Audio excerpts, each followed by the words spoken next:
is going on, everyone? It's your guy Cole Jackson back here on Road Graders, brought to you today by betUS, and we are going to be diving into one of the heavy conversations this season. It's Daniel FAALELE doing a little bit of a check-in on his progress so far this season, see what's come along, see where there's still struggles, trying to break down all those nuances.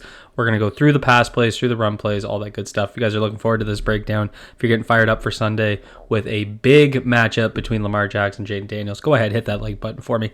Hit subscribe if you're new here. Drop a comment down below. Let me know what you guys think of Daniel FAALELE. And before we jump into it, Sunday lines already up, ready to go. Go check them out. Ravens opening as -6.5 favorites on betUS. Go over there, get yourselves free money, 150% deposit bonus, plus an additional 125% on your next two deposits, up to $2,000 using promo code YouTube150. Go get some free money, make some big bets. Let's start here. So I've split these plays into two tranches, we'll say. So we're going to start with some true pass sets and take a look at where that progress is going, and then we're looking at specifically pass sets against the zero blitz looks that we saw from the Bengals. So let's run it through, come back, break it down. So we're going to get a two-tech up over top, and we're going to see FAALELE here doing what he does so well, and that's using his length. And one thing that I noticed is you see him a little bit more often lately coming out of these two-point stances, where, you know, even in the guard position, you see McCary over here on the left side. He will, it's not as common that he'll be up in a 2-point unless it's like a 5-man spread look. So I know FAALELE's opposite the tight end sides, but it's just something to know that I've noticed going. I think it's really to get him out of his stance quicker. And you see it here. Watch his feet fire right there. And what I mean by what he does so well is, as the defensive tackle, he's going to take a jab step and then try and cross the face right there. And this is when Daniel FAALELE gets into compromising positions. They had a line slide to the left, to the side of the tight ends, and FAALELE's left in space. You know, you see right off the hop, Linderbaum is going to slide left, and they're really asking him to just, be a true pass setter, and he's going to match really well, but he does start to get beat, and this is going to be a central theme that I look at with him. It's consistently turning that body horizontally, and he plays a lot of his pass sets as if he's a tackle, whereas you see with a lot of guards, they square up a lot more, they keep those hands inside, they're a little bit more perpendicular to the line of scrimmage, and staying a little bit flatter in their pass set rather than getting more horizontal as if it's, a pass set and he's pushing them out of the back of the pocket. So, once we get out in space here, not the end of the world, because he sort of loses a step there, but then he recovers really well, regains. So good rep there, good rep. And I think this is what I mean is he has that margin for error. And we talk about this all the time with arm length. That margin for error, he's able to re-engage because he hasn't lost full leverage at this point. So as the defensive tackle tries to work up, shorter arms means you're not going to have your hand inside on that part of his chest plate. You might be on this part. That creates leverage as he gets by you. So Daniel FAALELE, using that length there, that's really when he's at his best, I find. Get out of your stance early, number one. Get your hands on and you let your length be the guide. Get into another one here, and you're going to see what I mean. You look at McCary sliding over, Linderbaum, flat, and then you see more of like a tackle stance out of Daniel FAALELE, and this is where he starts to try to push. And this isn't just this rep. I'm not trying to use this one rep as a microcosm, but as he starts to lose in space, and we see pre-snap, it's kind of a 4-eye tech here, 3-tech, 4-eye tech, whatever you want to call it. So Daniel has to kick out into space, and so he'll do that. And then right here, I just want to see him flatter. I don't want to see this foot drop back too much. I want to see more of a cutoff step. And as he does that, he's creating opportunities because, again, he's pushing them out the back of the pocket, which I talk about with offensive tackles all the time, and it's good offensive line play. But you don't have the outside depth from the quarterback that you do at tackle when you're at guard. You're literally welcoming him through the pocket. When, the pocket forms this way, so if a tackle pushes him outside, not a big deal. But here, he's inside and still breaking the integrity of the pocket because he's inside the tackle here, which is Roger Rosengarten. So this is something that I've noticed in his true pass sets that I'd like to see cleaned up, because when he has an ugly loss and he's opened that path to the quarterback, that's when the quarterback hits can happen. We're going to see, good, or sorry, this isn't the good one. The good one's coming. So this is where, again, he's getting out in space. We're dealing with a 4-eye with a little bit more of a, so he's got to, again, step out, take that hard kick step, and he's going to get his face crossed right there, and he gets the holding call. You can see the flag right here. I have the plays out of order in my notes. So as he comes, this is pretty much caused by just oversetting. So again, with that type of length, maintain, and we're flat here, which is good, improvement there, but he's going to take that overstep right there and open that inside. And we talk about this all the time, that post step, your inside foot, your post step, that's your post, that's your kick. Your post step never wants to drop below your kick because it opens that inside lane. And that's what's going to happen here, and FAALELE is going to have to hold on that one to not get beat and open that path. Now this one's a little bit better. Because he's flatter. He still starts to turn, but he's maintaining the pocket a little bit better. And then the inside move, it comes later in the snap. Again, I still don't like seeing Lamar get hit. This likely goes down as a pressure. He got charted from PFF with 2 pressures. I don't think he got a QB hit. I'd have to go check. I think they were both hurries. But what happens here, and it's sort of a similar issue, is he loses the squareness. And you see this all the time. He ends up with that hand inside, leaning down. And again, it's opening those lanes to the quarterback and then back inside. And so what we'd like to see is once he squares up, hit your punch like that, but be able to stay square and then shuffle your feet, not shuffle, but hit your kick step, hit your post step to stay square, rather than lean down and start to lose, because once you're doing that, you're basically pushing with your chest rather than with your hands. You want to have hand control. You look at Linderbaum right here. See the difference in the stance? This is where his hands are up. He's got that arch back that I always talk about, wide base. And FAALELE is basically bringing him in to almost like a run block, because your run block, you want your arms to be shorter so that the defensive tackle can't break your arms. And so that just happens there. And my file corrupted. Just a sec. Pull this back up. Dun, dun, dun, dun, dun, dun. We're about 50. There. Run through that, and we're back. Not going to get the best production quality here, folks. That's okay. We move on. We're here to talk about a line play. This is the rep I wanted. Sorry, my notes are all out of order. I'm recording this at 1 a.m, so deal with me. So here's where we're going to see a little bit better. Again, we got a 3-tech, 4-eye, whatever you call that. Some guys judge by if that leg lines up with the inside crotch area. So FAALELE is going to kick out in space, but stays square just like I talked about, and he's got a little bit better hand position there, and he's able to anchor. So staying square with the rusher, not turning inwards, not turning perpendicular. That's where Daniel FAALELE needs to get to find his consistency. So to summarize those pass sets, none of them are particularly bad. I'm not trying to say that this is bad, he's looking bad, but you can see from these plays and the technique issues that are present, this is where losses against much better competition, the Cincinnati Bengals only have one interior lineman that has a sack this year. So when they get better competition, that's where some of the risks will come with just getting beat, where he has to kick out in space, especially in a game script where they're passing a lot in comeback situations. That's when he can run into issues. So that's really why I wanted to focus on that. Now I want to take a look at him against zero blitz looks, because I was actually extremely impressed with how well he processed this. To me, this has been one of the biggest strengths, one of the biggest improvements I've seen in his game. The way he's processed the game from a pass protection perspective, if you look at his ability, go back to the Raiders game where he really struggled with some of those stunts, especially later in the game. And then you look at now where he's processing stunts a lot better. He's processing these, zero blitz looks. Like, this is not what the Bengals were doing as an offensive lineman is not easy, because as we're going to talk about, they're going to stack the line here, and this happens pretty much on every play we look at. So we got 7 guys showing blitz. They have 5 offensive linemen and then a running back in here, and the running back's going to stay in quite a bit. So you're pretty much matching a 7-man pressure against a 6-man protection. So that means if they all come, and you never know who's going to drop out, and that's going to be a central theme that we look at, but you have to adjust your protection to maximize how many guys you can block and who you leave unblocked.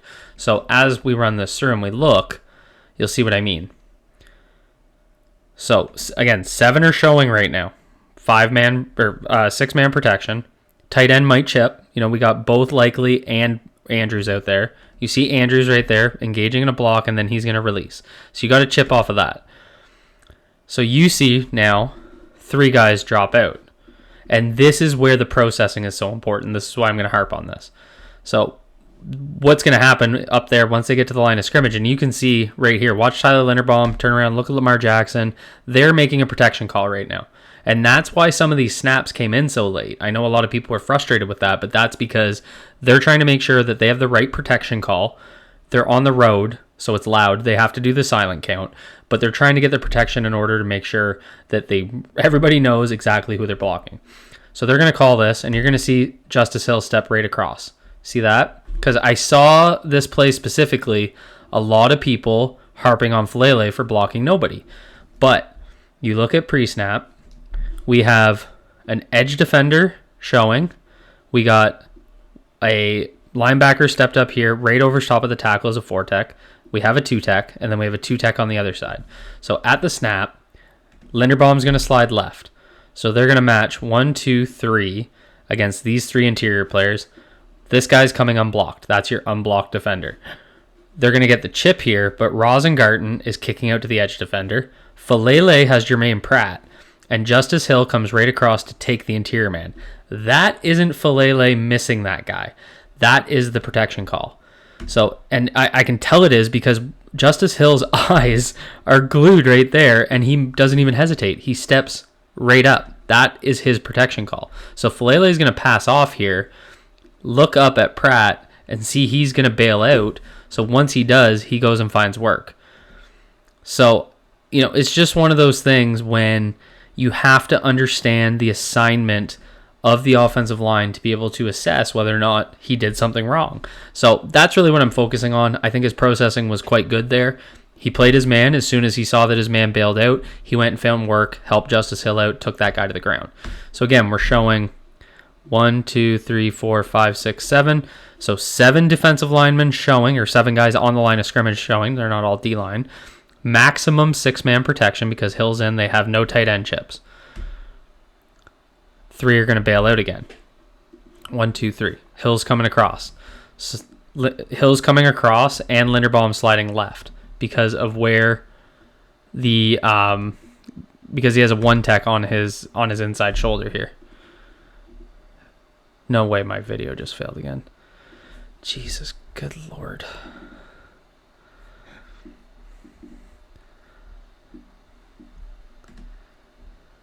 It's the last one.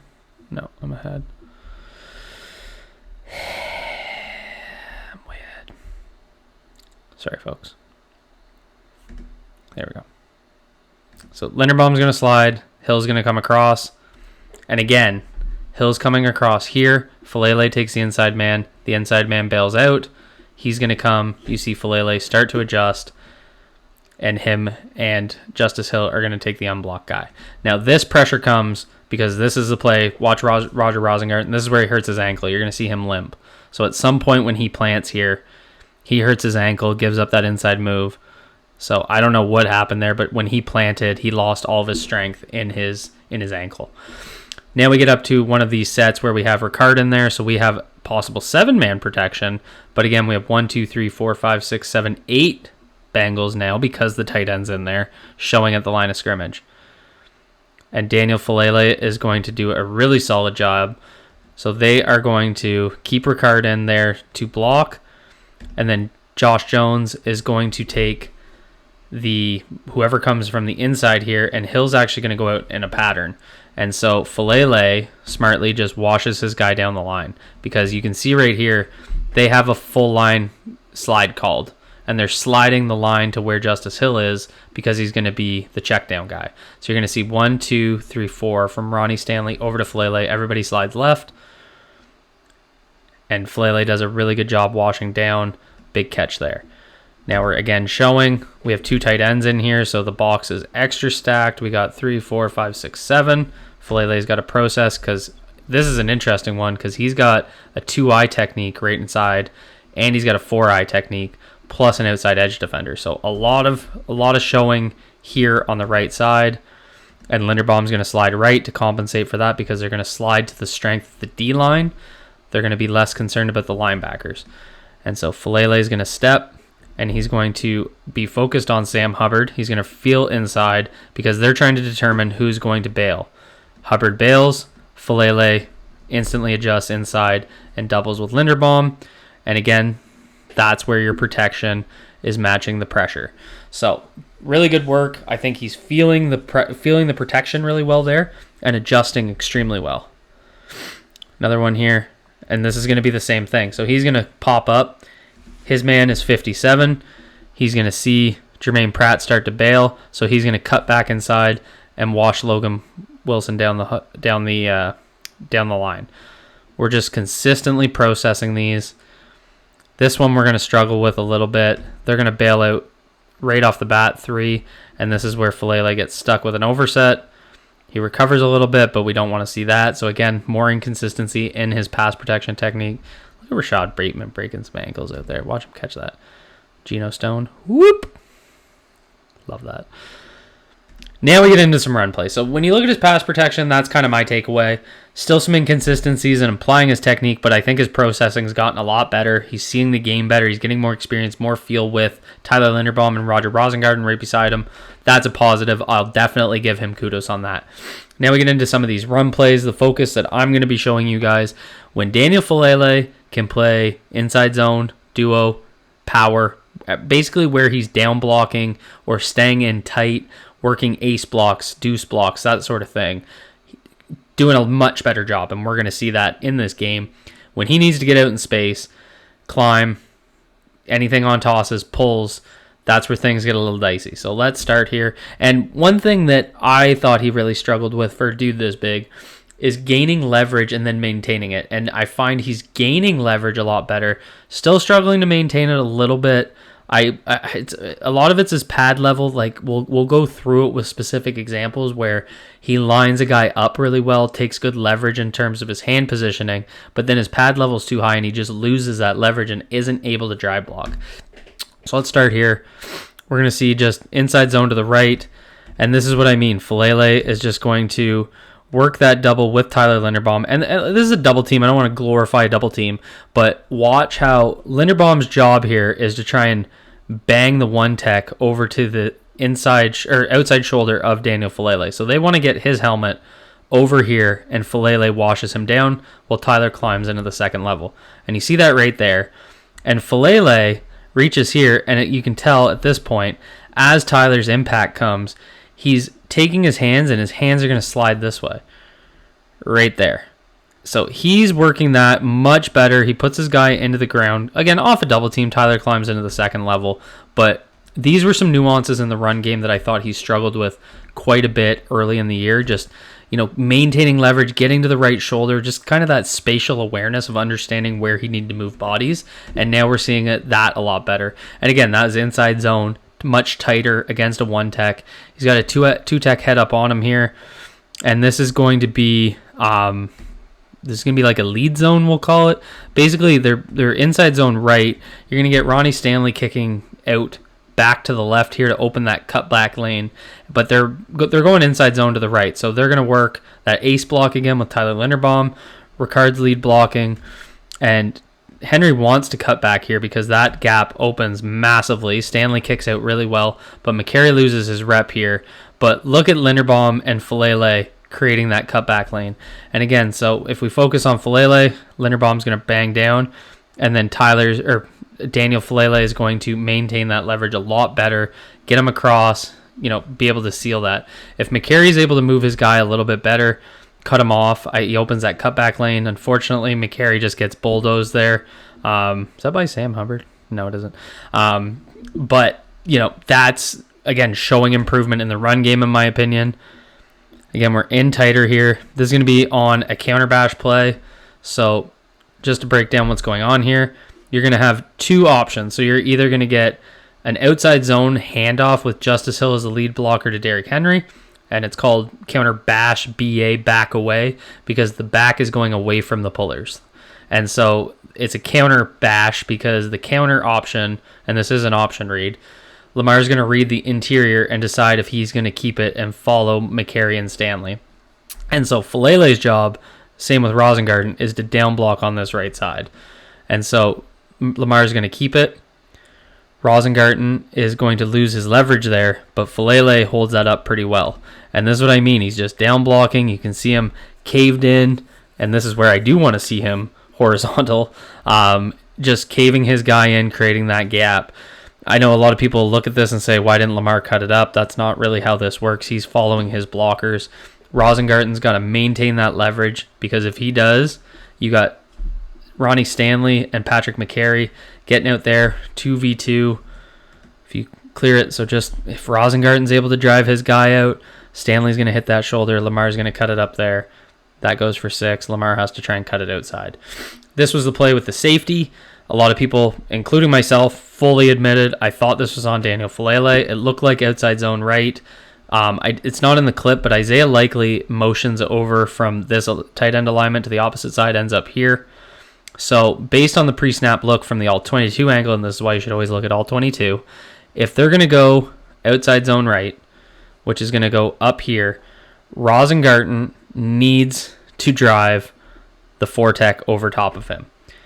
FAALELE and Linderbaum are going to work that ace. Linderbaum's going to overtake to the outside shoulder, and FAALELE is going to climb. FAALELE is going to climb into this linebacker because Ricard's here. So basically the roles would be Linderbaum drives across, gains that outside shoulder.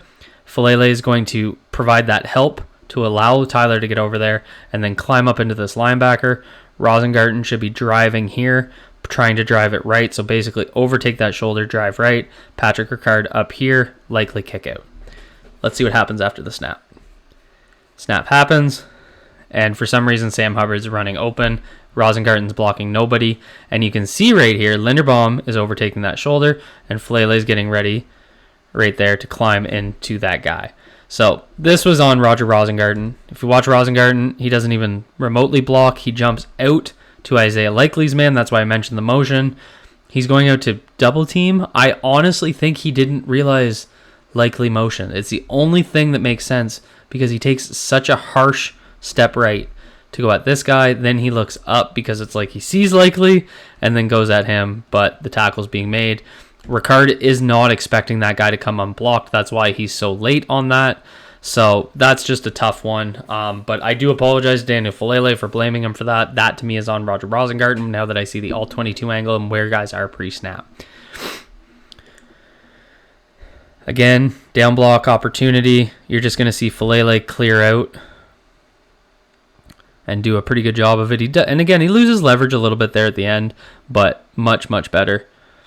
Here we're going to see the same thing. He loses his leverage, but he makes that contact point, creates that leverage much better in the short areas, doing a really nice job of that. This one was one of my favorites. So he's going to work.